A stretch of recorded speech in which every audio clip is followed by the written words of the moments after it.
आप सभी को मेरा नमस्कार। आज मैं आप सभी के समक्ष कार्तिक मास के महात्म्य का 21वां तथा 22वां अध्याय प्रस्तुत कर रही हूँ। आइए शुरू करते हैं। बोलो बांके बिहारी लाल की जय। जय श्री कृष्णा। पढ़ती हूँ श्री हरि के चरणों में शीश नवाए। कार्तिक महात्म्य का है यह 21वां अध्याय।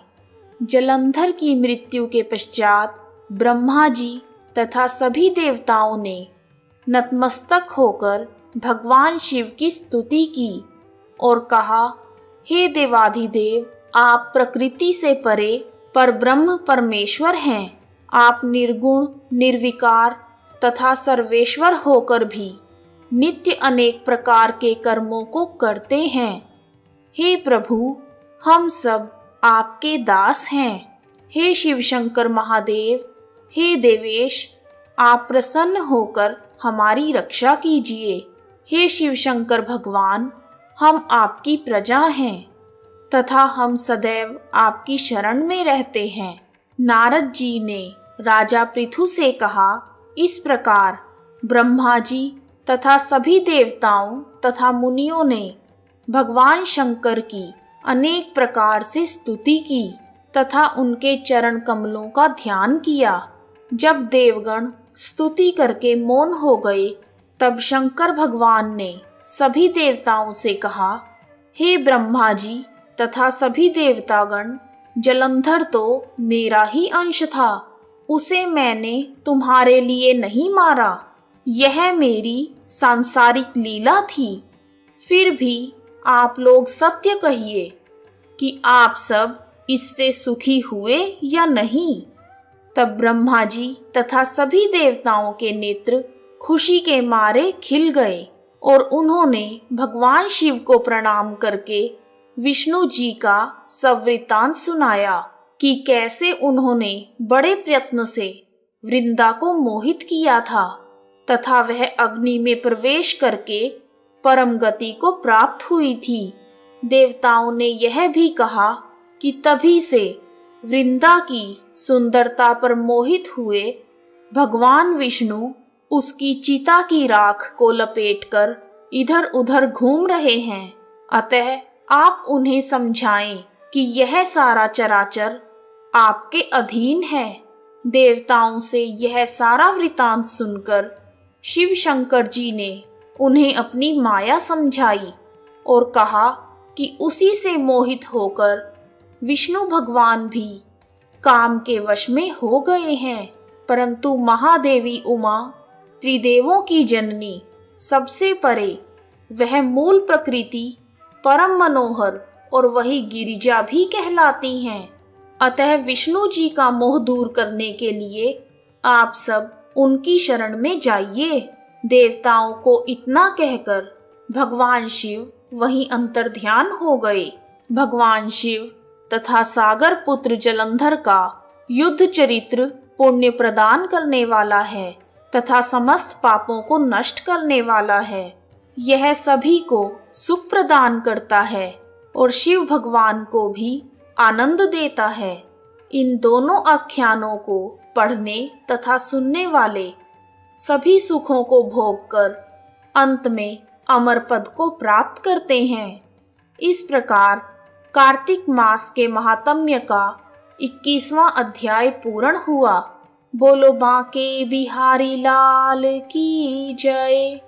आइए अब शुरू करते हैं कार्तिक मास के महात्म्य का 22वां अध्याय।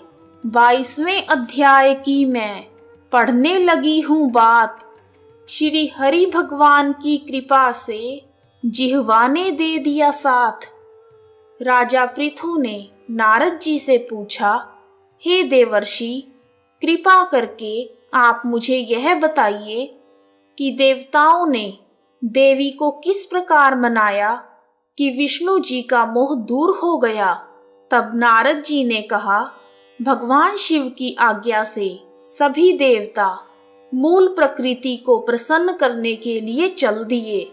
उनके स्थान पर पहुंचकर उन्होंने देवी की स्तुति की तब आकाशवाणी हुई कि हे देवताओं, मैं ही 3 प्रकार से, तीनों गुणों से पृथक होकर सत्य गुण से गोरा, रजोगुण से लक्ष्मी और तमोगुण से ज्योति रूप हूँ। अतः आप सब उन तीनों देवियों के पास जाओ, वह तुम्हारे मनोरथ को पूर्ण कर देंगी। यह सुनकर देवता देवी भगवती के वाक्यों का आदर करते हुए महागौरी, लक्ष्मी और सरस्वती को प्रणाम करने लगे। सब देवताओं ने भक्ति पूर्वक तीनों देवियों की प्रार्थना की। उनकी स्तुति से तीनों देवियां प्रसन्न होकर वहां प्रकट हो गई। सभी देवताओं ने खुश होकर निवेदन किया।